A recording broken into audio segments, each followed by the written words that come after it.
What's up? It's your boy Cintron coming back at you with another Eagles news video. And today we're doing a little scouting report on the Eagles matchup with the Saints on Sunday at 1 p.m. It'll be 3 a.m. here in Japan. I'll be watching live though, but a little on the hush. But yeah, people are so nervous, having a fucking meltdown. They need to just listen to the legendary quarterback in Green Bay, Aaron Rodgers, and RELAX. It's not that serious. I get, like I said in the last video, that it's any given Sunday. Anybody can win. It could be a literal coin toss. But in every category, I said in the last video, most categories, in every category that matters, the Eagles have the advantage. So just chill. Look at the raw data and stats. And like I said, we're 13-2. Trust these guys to go out there and get a win. I'm not saying that it's a formality, but I'm saying that we should win just like we have in 13 weeks past. All right, let's get into some of the matchups here. I'm looking at Cam Jordan and Mailata going at it. And yeah, that's going to be one of the battles. But the first one we're looking at is the Eagles' run defense versus Taysom Hill and Alvin Kamara. And Alvin Kamara didn't even practice this past day. He was DNP, and that does not treat.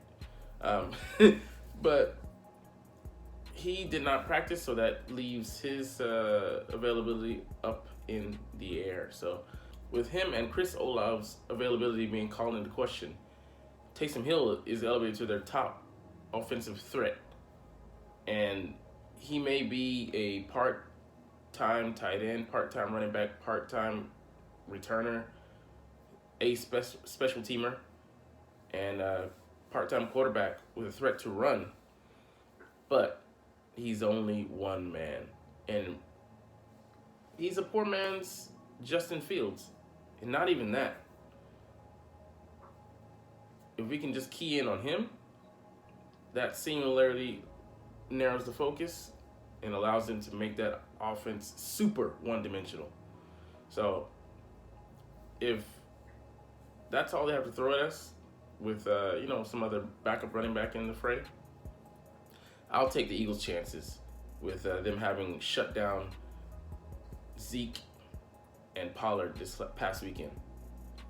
Albeit they took a beating through the air, but they still remain the number one pass defense in the league with about 180 yards allowed per game, even with that 300-yard plus 47-yard beatdown that Dak gave him to the air.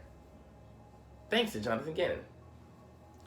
All right, but yeah, the Eagles' run defense is still getting up 4.6 a clip to running backs, but it's improved marketably to where it was early in the year, in the middle of the year when we were just allowing people to run roughshod through the middle of our freaking defense. We batting hatches. So let's get to the next matchup. The Eagles secondary versus the Saints receivers. And here is just, it's sad, that we can't see the full assault that the Saints would have provided, which would have been formidable. Michael Thomas, who's on IR. He hasn't been the same since that ankle injury a couple years ago. Jarvis Landry, solid receiver, but he also is on IR. Deontay Hardy, don't know him, one of the league's best return men apparently, but also on IR. So that leaves Chris Olave, and he's questionable to play. He's got a hammy, and those are always very tricky to deal with. But we could just use him as a test run, put Slay on him, or let Bradbury try and occupy that role to see if he can shadow successfully. Which he has the skill set to do it, but only thing I would call into question is his speed, his long speed. But Darius would be would be hands down an easy choice to do that, to fill that role, and just effectively erase him and take him out the game to make him a non-threat. But the other Saints receivers, Rashid Shaheed, 19 receptions for 375 yards, 19.7 yards per catch.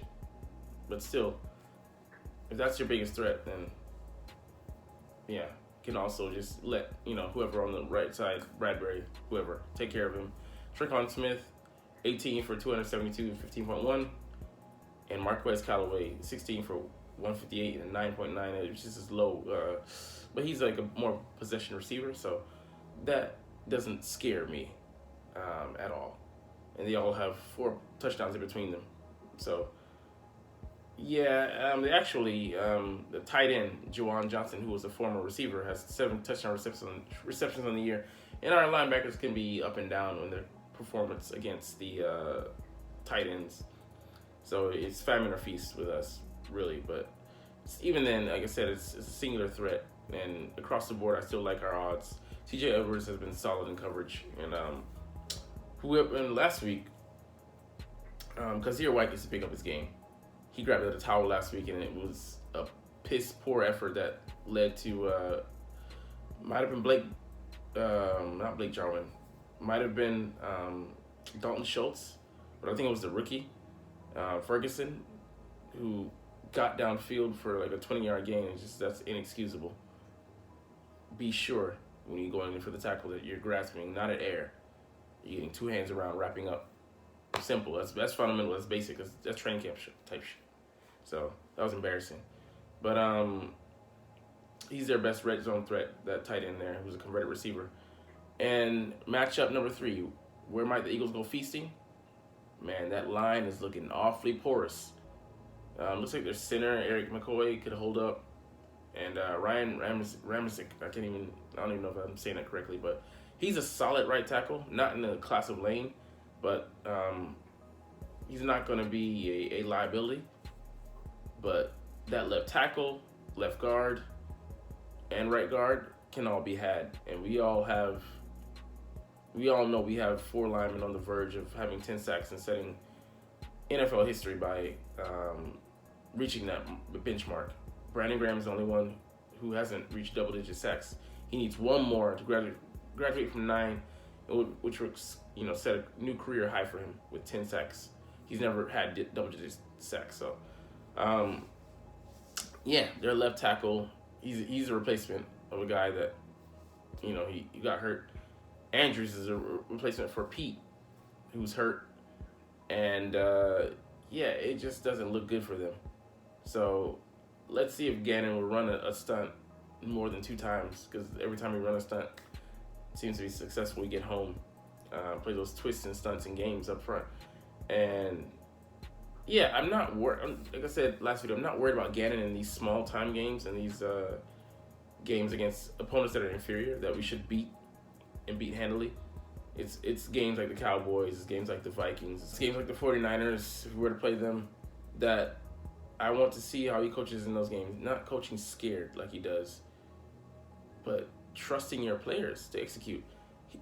I feel like the only reason he deployed Slay in a shadow role against Justin Jefferson because the alternative was scarier than what he actually did. And that's sad to say because he doesn't employ that tactic. He doesn't give the receivers their due respect. CeeDee Lamb, I'm not saying he's an upper echelon receiver. He's top 15 in the league, but maybe top 10 this year. Give him his due credits and let Slay shadow him. Slay was uncomfortable playing, this distance, that distance, cover 2 and then cover 3 and then cover 1. Let him settle into a scheme, into a tactic. Disguise, you can always, shift before the play and then, hide your intentions and then get into the real coverages that you're going to be into. Disguise. Don't just line up and declare, hey, I'm here. I'm covering from here. It's just very dumb because it allows you're giving the quarterback, you're making yourself an easy mark and you're assisting them, aiding them in identifying what you're doing scheme-wise. And, by position, Dak's not a rookie. He's a veteran. He can decipher tape and he's seen so many looks over the years so that he knows, based on down and distance and based on, what they're doing on the previous play and their formations going off of, what their formations are, what the defense is going to try to prevent or wants to try to do to attack. So they know these things and don't make it that much easier by just lining up in a clear formation. That's basic. That's basic of the basics type shit. But you know, all right. But anyways, I think they could steadily break down and destroy that front there of the Saints, and they don't have the manpower to keep up with the firepower they're going to be throwing at them. So feast. All right, let's look at the next matchup: the Eagles receivers versus the Saints cornerbacks. It's interesting. Marshawn Lattimore, almost the entire year since week 5, he's been out, but for 10 weeks they haven't put him on the injury reserve. They could have and just called him back, but for some strange reason they're holding out hope that he's gonna suit up and play. He hasn't the past 10 weeks, so I'm gonna go off on a limb and say he's not going to play. But in the offhand that he does, he's still gonna have some rust coming back from off of injury. So I like that matchup there. So that means like our guys can just run roughshod. Smith and I won't say Quiz Watkins. Hell no. I'll get to that in a second. But Smitty and AJ Brown looks like they're heavily favored in this one. So their top 3 corners are Paulson Adebo, rookie Alontae Taylor, and Bradley Roby. And Bradley Roby in the past was solid, but he's about 10 years in the league, deep now, so he's not as effective as he once was. So he's maybe solid, adequate, but looks like the guy to go after. According to PFF, Adebo has allowed 5 touchdowns versus 0 picks, an 8.4 yard per catch average, and 45 of 67 passes for 561 yards have been completed against him for a passer rating of 117.8. So I'll take that any day. Whoever you line up against him is probably going to be successful 9 times out of 10. And like a rookie, your eyes should get big and you should start drooling, foaming out the mouth, facing any rookie.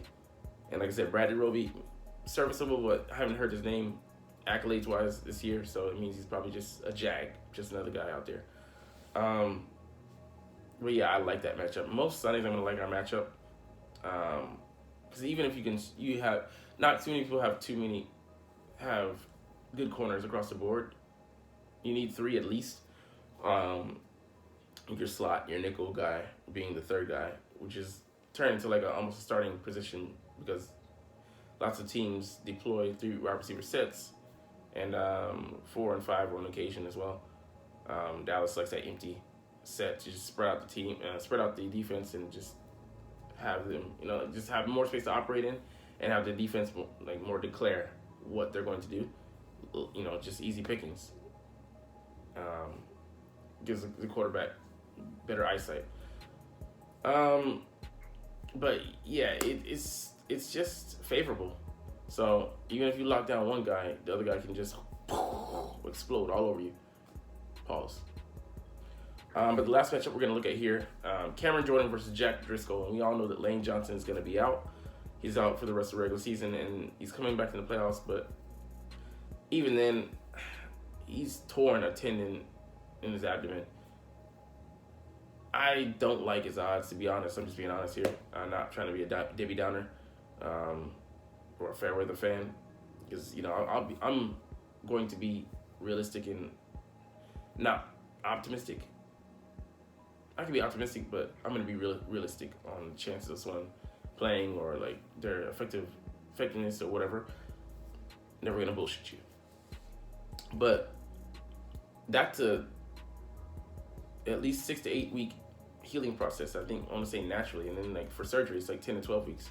So the odds of him re-injuring himself, at least to the same degree, are high. So I don't know how much we're gonna get out of him. He's gonna be on the snap count or whatever. I mean, that's for another video.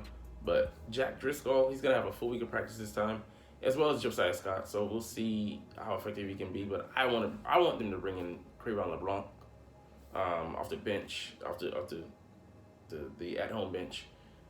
He's just sitting at home. He's a free agent, and he did wonders for us in 2020. So I think we can plug him there, and then we can actually put Reed in, and then put CJG GJ, whatever, you know what I'm saying, Chancey Gardner-Johnson in a slot or in a dime package, or rotate and just have Reed play elsewhere as well. Like, so I mean, just gives us so much flexibility and so many options. But back to Jack Driscoll. Back to Jack Driscoll. He's more than serviceable.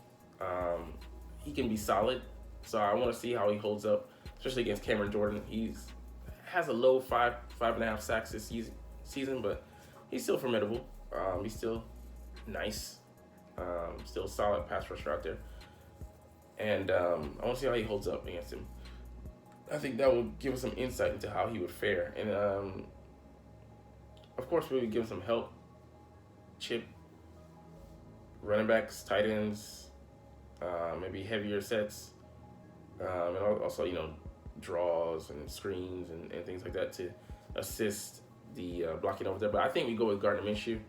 And we leave we leave Jalen to rest, and then maybe get him some snaps next week. But I just don't see him playing. He was a DNP. He did not practice today, so he has 2 more days. I think Saturday's gonna be a walkthrough or something like that, or just a meeting day or something like that. But I don't think he plays.